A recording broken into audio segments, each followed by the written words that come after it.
नमस्कार, ये study by S के स्कूल चैनल में आप सभी का स्वागत है। आज के इस वीडियो में कक्षा 10 हिंदी यूपी बोर्ड के गद्य पद्य एवं व्याकरण से संबंधित महत्वपूर्ण 20 MCQ के बारे में बताऊंगा, जो बार बार बोर्ड परीक्षा में पूछा जाता है।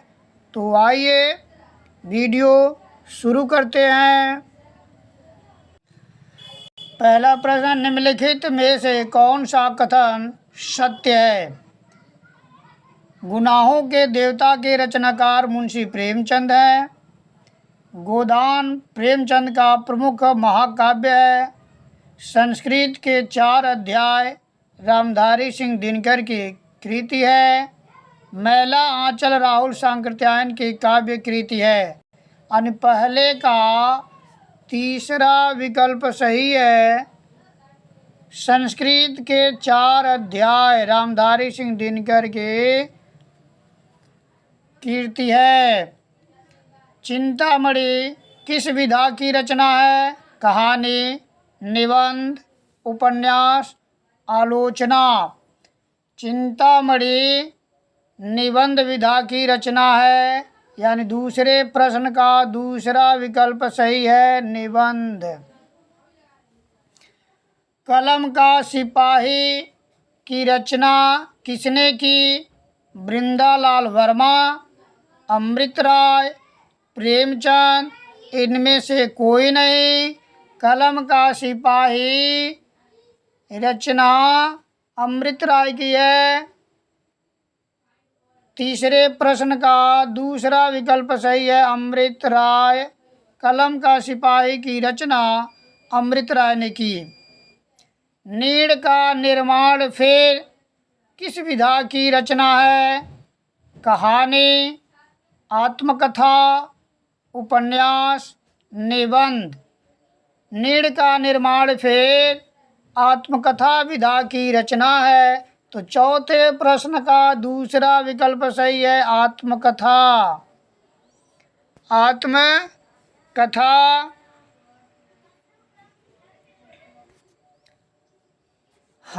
पांचवा, नए हंस पत्रिका के संपादक थे मुंशी प्रेमचंद, जयशंकर प्रसाद, निराला, महादेवी वर्मा। हंस पत्रिका के संपादक थे मुंशी प्रेमचंद। तो पांचवें प्रश्न का पहला विकल्प सही है, मुंशी प्रेमचंद। आचार्य रामचंद्र शुक्ल एक हैं कवि, उपन्यासकार, आलोचक, नाटककार।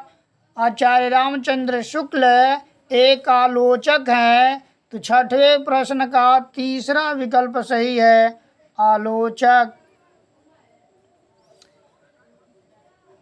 जयशंकर प्रसाद का नाटक नहीं है ध्रुव स्वामिनी, चंद्रगुप्त, लहरों के राजहंस, स्कंदगुप्त। ध्रुव स्वामिनी जयशंकर प्रसाद का नाटक है। चंद्रगुप्त जयशंकर प्रसाद का नाटक है। स्कंदगुप्त भी जयशंकर प्रसाद का नाटक है। तो लहरों के राजहंस, यानी सातवें प्रश्न का तीसरा विकल्प सही होगा, लहरों के राजहंस। लहरों के राजहंस जयशंकर प्रसाद के नाटक नहीं है।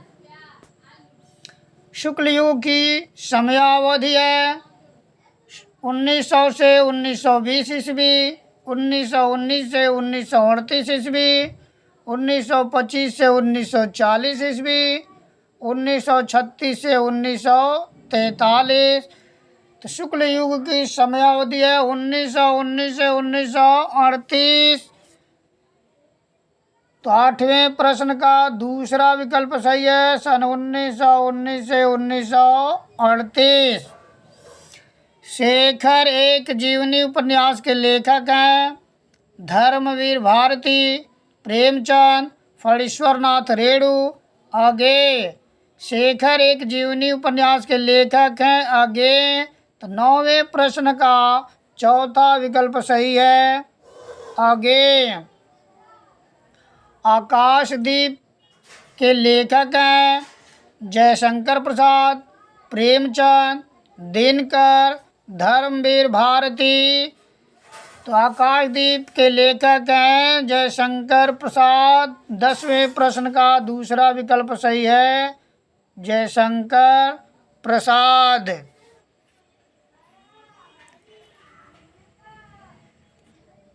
खीर, खीर का तत्सम रूप है क्षीर, क्षीर, क्षीर, क्षीण। खीर का तत्सम है क्षीर, यानी 11वें प्रश्न का दूसरा विकल्प सही है, क्षीर।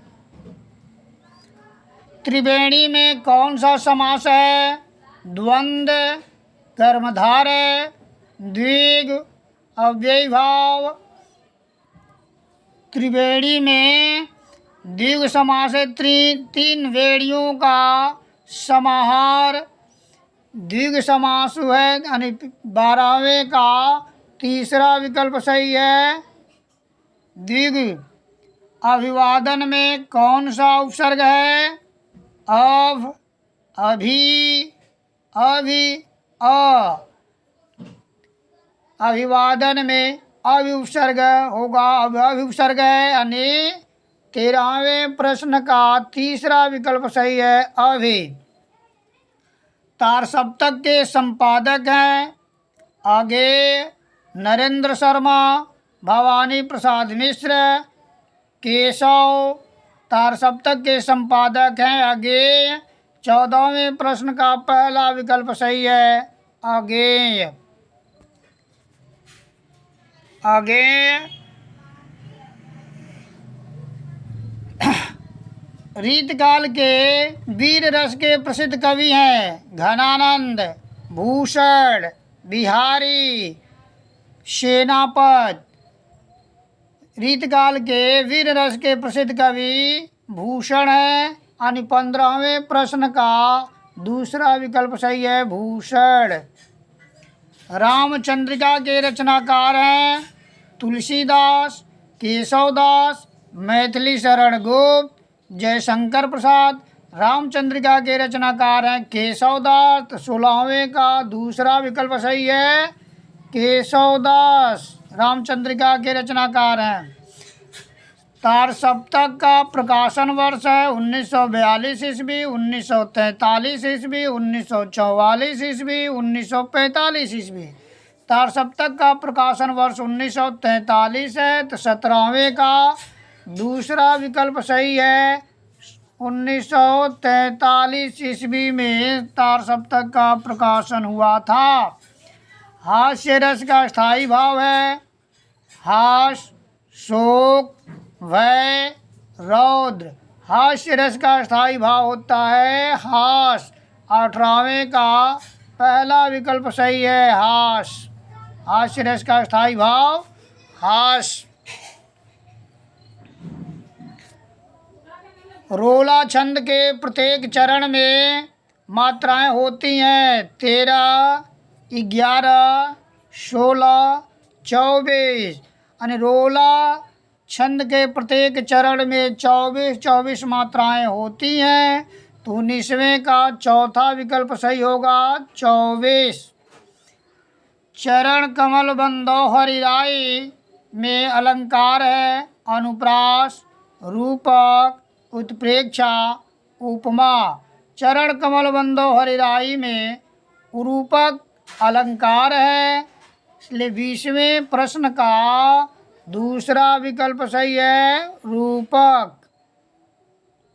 रूपक। इसके साथ ही साथ 20 प्रश्नों का MCQ पूरा होता है। मुझे उम्मीद है कि आज का यह वीडियो आप लोगों को पसंद आया होगा। धन्यवाद।